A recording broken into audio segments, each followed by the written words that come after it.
Winter had come to the Harrow Chill Mountains, and the village of Hovel bowed underneath the mighty weight of the snow.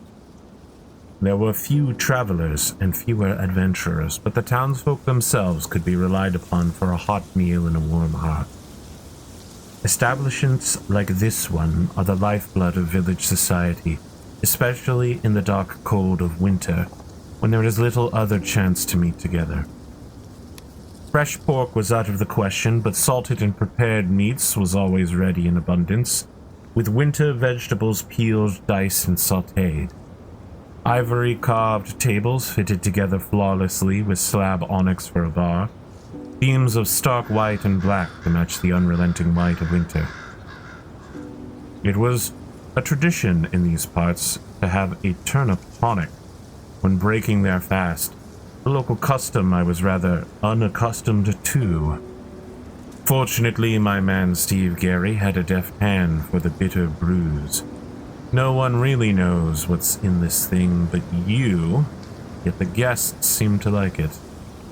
Steve's success gains us 7 golds in tip, quite a bounty for pockets not yet deep with treasure. As patrons filed out, the door had not yet shut when it slammed open again. I knew she was trouble when she walked in. The prophetess Vissandra Cloud Eye is back again, a crooked finger pointed at my waitress Caratina. The gardener shall tremble before the garden. With a swooping flourish, she fluttered across the floor to accuse Steve. You shall not pass beyond this realm.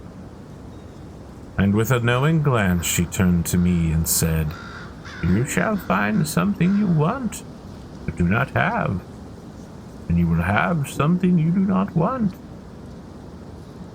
I already knew what I didn't want but had, a troublesome prophet with a penchant for disturbing the psyche of good customers who know better than to see the future. Just then, a storm rolled in. Batten down the hatches, I cried. Caratina, strong Caratina, set about the work. The door which Vissandra left open is shut before a pile of slushy snow can roll into my good floors or trouble the carpet. Frost cracks onto the windows as we secure them. The atmosphere inside now fogs with our own humid breath. In a too warm space, but it's better than freezing.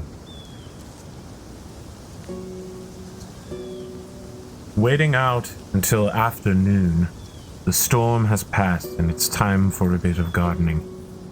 You don't have to be a horticulturalist to appreciate a good garden, and as a matter of fact, an untidy garden would destroy any chance for social success in certain circles.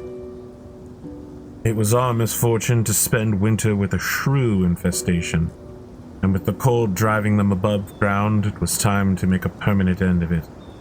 Caratina balked at the idea, but Steve merely put on his biggest boots and obeyed quietly. We tried not to listen to the dark work going on outside. It was for our propensity and working environment, we told ourselves. No one wanted the floor holed by shrew tunnels, droppings everywhere. A good woman passing by saw the work done by Steve and delighted him by playing a jaunty tune to go with his stomping. As a reward for his efforts, she bestowed upon him a bloodstaff pendant, named after the famed wizard they were known to offer speed of 9.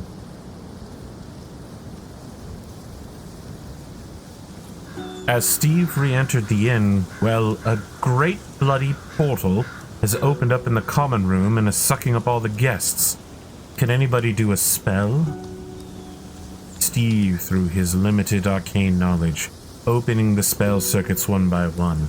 In an act of desperation, I grabbed the lockbox as it flew towards the gaping hole and withdrew the locket of boots. Steve grasped my hand and drew strength from the locket. As the portal withered, I could bring myself finally to stare into its penumbral expanse. Darkness, blacker than black, which seemed to shift the familiar colors of mine own inn to a darker hue. Inexplicably, the edge of the portal was a brilliant fluorescent blue with undulated as if a dark wave. It was almost as if it was living.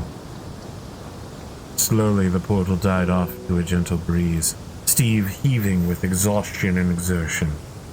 I told him to take 15 minutes in the back.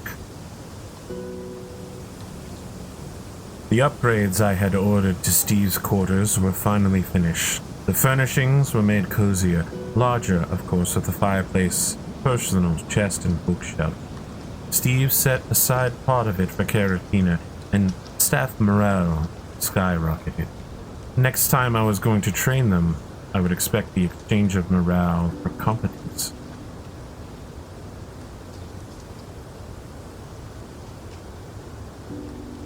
It was time for Caratina to kill the last of the weeds.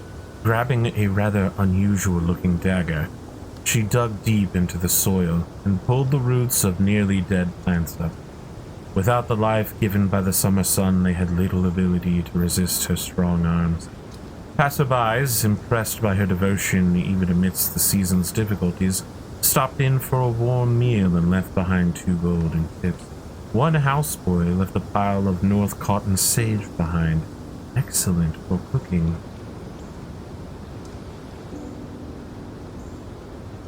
Several townsfolk rolled in looking for gossip and a good pint. Steve kept the proletariat occupied, but I found myself engaged in a rather interesting conversation on the merits of dressage with a particular local, Roscoe of the Blackboard, an elven chap who ran a tight stables. As a noble, of course, I had experience in a wide breadth of conversational topics and interesting anecdotes, more than enough to keep Roscoe enthralled. So enthralled, in fact, he declared he would be my very first regular. When he arrived here at the fourth wall, everyone would know his name. Steve's group left 4 gold on the table, cheeks red with chill and mirth, bellies full of good ale and better bacon. With that, I close this chapter on my first winter here in Hollow. Thank you for joining us, and we'll see you soon.